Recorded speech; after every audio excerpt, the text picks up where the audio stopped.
From the very beginning of my acquaintance with John, I felt like something was wrong. A feeling of foreboding was always nagging at my soul. I couldn't talk to him.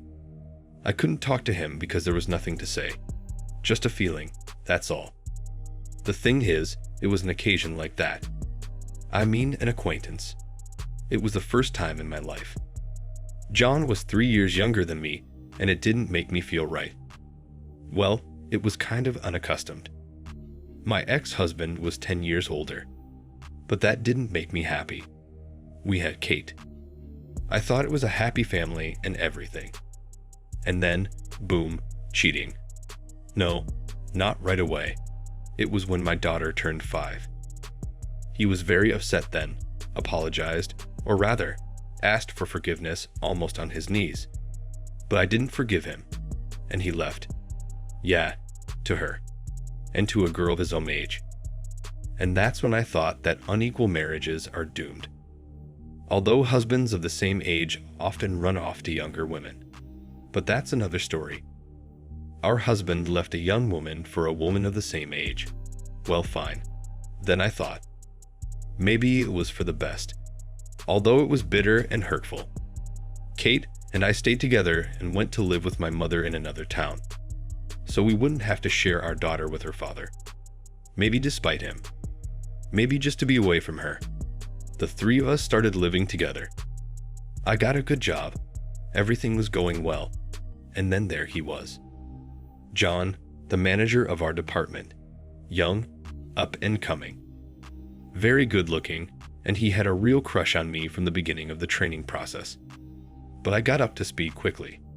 It was like we didn't have anything else to do on the job.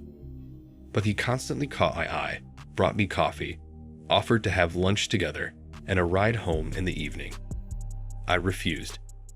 Why do I need a 28-year-old lady with a child, this if not a young man already, but still too young suitor? At work, the single girls at work were also squawking about what he saw in me. And one day John even asked me at lunch, I heard you had a little girl. And I realized that someone had tipped him off on purpose, hoping that he would leave me under such juicy circumstances. And then I decided, in spite of all the jealous and gossipy people, not to push John away, but instead to pretend that we were fine. And so we did. John ended up treating me better than I would have expected. He cared about me, he cared about me.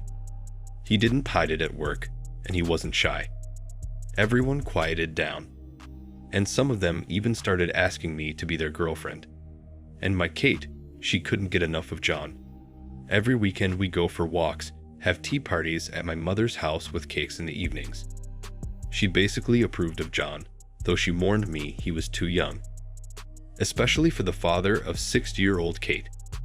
She had just turned 6 and John rolled up her birthday party at the Snow White Cafe with a theatrical birthday party. Kate was left thrilled, and her mom said, "Our man, lucky you, daughter. Hold on to him." And right after that, John invited Kate and I to move in with him. Big apartment close to work. He lives alone. Mom has her own place. No problem.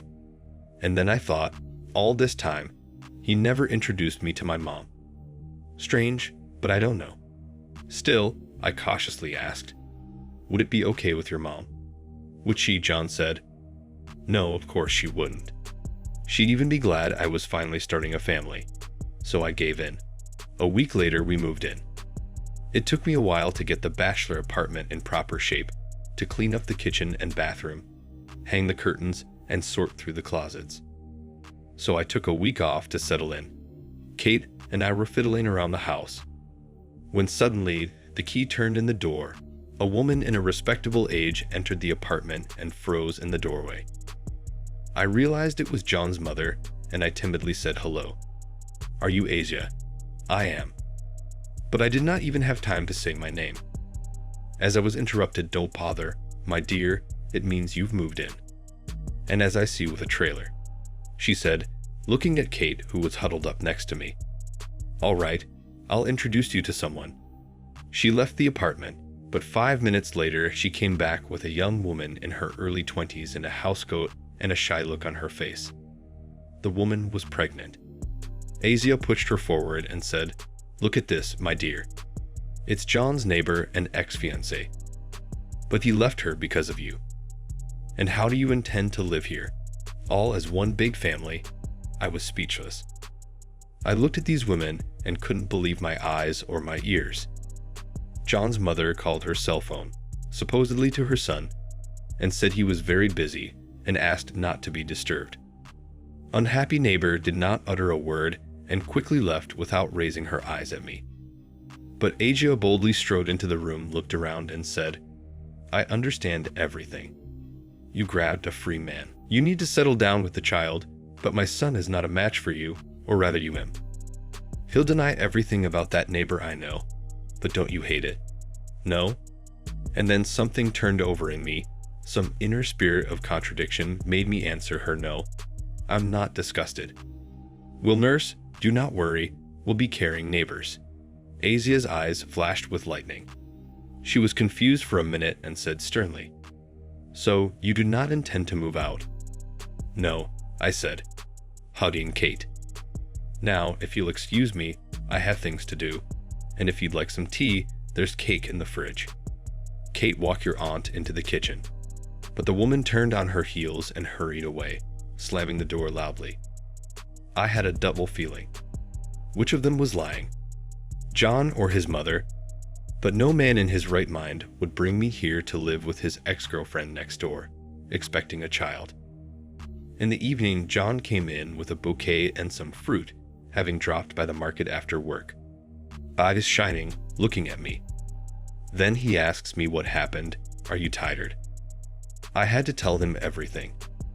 He laughed so hard the crystal rang. Olivia brought her roommate, and the fool said yes. Poor lonely husband in jail for fighting. She's poor. And her mother must have given her some money. Well, she did. I'm sorry, really. Do you want me to call her now? And then for some reason I felt so disgusted. And his mother coming over, and the whole stage call with a pregnant roommate. But if John had a mother like that, wasn't he the same? I didn't know what to do. The situation was disgusting. I thought of my mother. Was she capable of such a thing?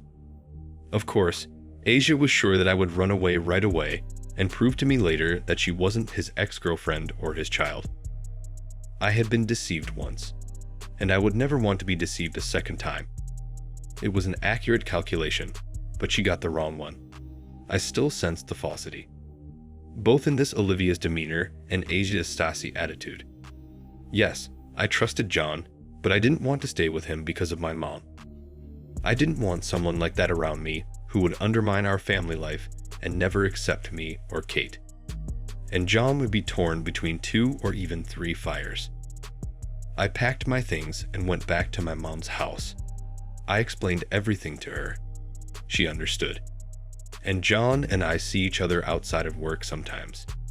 You know, as friends. He says he loves me, wants me back, and I'm burned out. That's when I told him, love is gone. I can't help it.